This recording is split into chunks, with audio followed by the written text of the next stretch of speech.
Okay. I have a question since we're talking about Where I was going to end the pod there, but okay. betting and gambling and whatnot. Okay, so tomorrow you wake up, all right, and your entire portfolio, everything is liquidated, and it's all sitting in cash. Okay, and like a genie comes to you and says you can only make one investment right now, and you have to sell it 10 years from today. It's going to get sold no matter what. June 11th, 2033, it's getting sold. What do you put it in? You already know my answer. We already know what we're doing. I already know what we're doing. Not necessarily. It could be, I don't know. Wait, can you pick a stock or? Yeah, I mean, well, let's take real estate off the table because I think that's the smart move. That would be like the easy answer. But no, right? But even but a stock or crypto. Like, I'm just curious. I would pick Palantir. You would So you would take your entire portfolio, liquidate it. I had to look at it. Yes, you had to, and you cannot look at it for 10 years. And no matter what the price is on June 11th, 2033, it's sold. Look, theoretically, I should probably pick Tesla, just given it's likely to be better. But I would want to pick Palantir. My heart would pick Palantir. My brain would pick Tesla. So. But you would probably put in Palantir. No, but listen, that's fine. But that. Here's the thing: if anyone thinks your YouTube channel is full of shit, you're doing it for clicks, that says right there that this dude is mostly in. Like I want a 10x in 10 years. Do I think Palantir could be a $300 billion company versus Tesla it could be. No, it will. Now Tesla probably will get to 7 trillion, but 7 trillion I've never heard of. 300 billion has been done many times. And so, well, I mean, keeping with the theme of all in, right? What would you go all in? Hey, Chris, how about you? What would you pick? You're gonna get. This is gonna sound bad, but Sofi. I'm not surprised he said It's a that. good answer too. It's a fucking great answer. It's not, he's going to sell out next year. It's a $7 billion company, VITALY. It's a great answer. So okay, It's a fucking bank, dude. It's a bank. It's a bank. Oh boy! Wow. Okay, VITALY and Carlos, we know you would say either Tesla or Enphase. So do something besides Tesla or Enphase. Well, if I I'd pick Enphase, but if I wasn't allowed to pick that, I would just go and you would everything available to you on the table. You would say Enphase. Yeah, all in. It'd just be the easiest triple minimum. But if let's say I wasn't allowed to do that, I would say just go to QQQ and leave it. It's going to do fine. You would put it in the Qs, really? That's right. You think you're gonna get? That's the smart move. That's the smart move. It's no, not a 10x. If I can't do like my two favorites, let's say I'm not allowed to. I would just pick. No, but the ethos of Carlos's question is not a safe question. It's like you got to go all in, and you got to try to hit. I'm going all in, but it's also it's not. It's also it's going all in. It's going all in, but it's saying that the sale is happening no matter what. So there is a matter of safety there where you have to know that like it's gonna get sold on June 11th, 2033. If ARM was IPO'd right now, I'd probably say ARM. I'd probably put it in ARM. Yeah. Okay, Carlos, what are you picking to end out the pod? I'm doing some math right now. Hold on. He's like Bitcoin or Tesla? Bitcoin or Tesla? Oh man. Or Enovix. Johnny, we know is Enovix. A lot of people are saying Palantir. We got Truist, of course. No, I wouldn't pick Truist. No, I wouldn't pick Truist.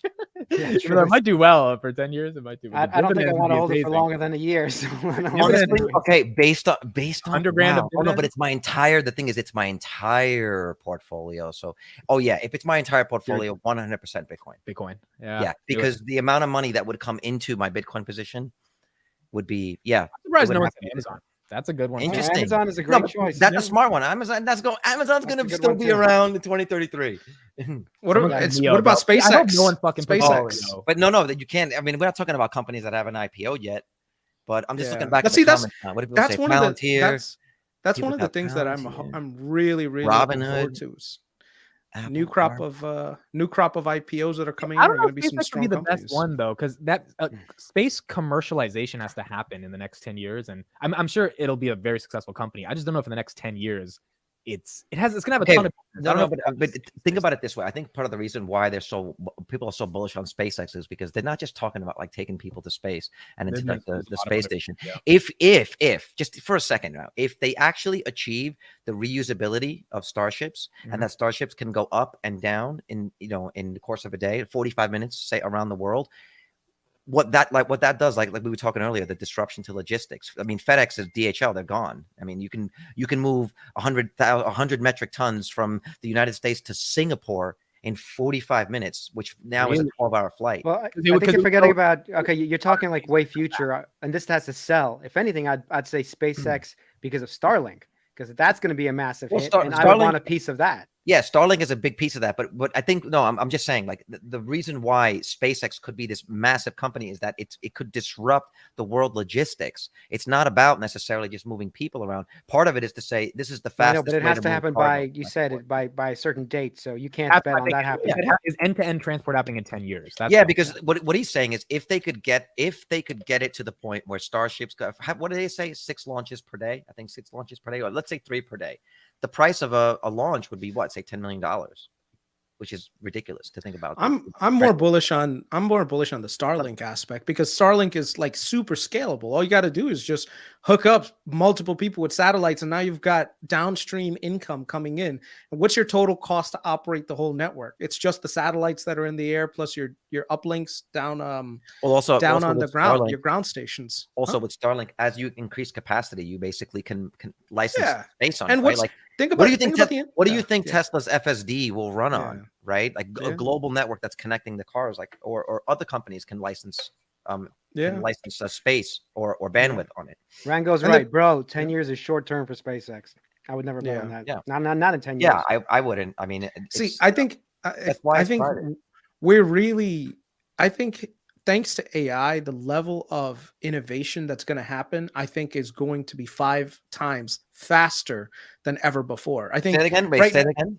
So because of AI, I think the development around software, development around like new products, development around drug discovery is going to exponentially go faster and faster rather than slower. Like before, one of the things that you needed for knowledge work is you actually need to have a lot of base knowledge to do your job and X, Y, and Z. And now with AI, you can actually incorporate a lot of those learning aspects into your business operations and actually go much, much faster. So I think the conversation was innovation before took 6 months, now takes 60 days.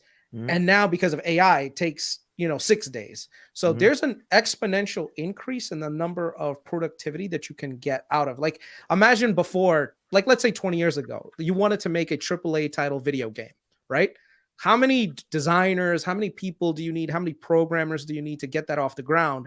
Versus, let's say today, with an AI engine like Unity in the backing and everything that the graphics person could do, one person could do the job of probably 10, right? So I think that's where we're probably headed, Okay. Gonna end the pod there. Didn't ring the bell, but we had 600 people pretty much all night. So thank you. Oh wow! Do you ever forget? Do you ever forget that people are watching? He forgets. You ever forget? Because sometimes we do a Zoom where it's just us. Do you ever? I totally forgot that people. I mean, I didn't say anything the whole night, but it was about 6:15 the whole night. Went to 5:90, but that was the range. So thank you guys so much for joining on it and starting your week with us. Did we even talk about stocks or gambling? I forgot. The whole episode was gambling. Mostly gambling, guys. You've learned nothing, and go to the casinos. Enjoy. Nothing. But tomorrow's going to be fun. We'll talk to Farzad. That's going to be a lot of fun. Yeah, Carlos and Vitaly are going to help moderate that discussion and really lead it because they're going to know where to take it. So it's going to be I got a lot of questions for that dude. Yeah, it'll be good. It'll be a fun one. Thank you, everybody. Have a great week. Futures are green. Let's see what Mr. Market does tomorrow, what the Fed does this Regional banks, baby. Let's go. All day, every day. Regional banks are coming back. Tomorrow, I want you to bring that up with Farzad. Regional banking. He would have laughed at how many shares I had of Tesla anyway, even like 20 shares. It doesn't matter too much, but maybe he'll take it. It's a start, regional banks. That's where you want to be. That's where everyone is going, son.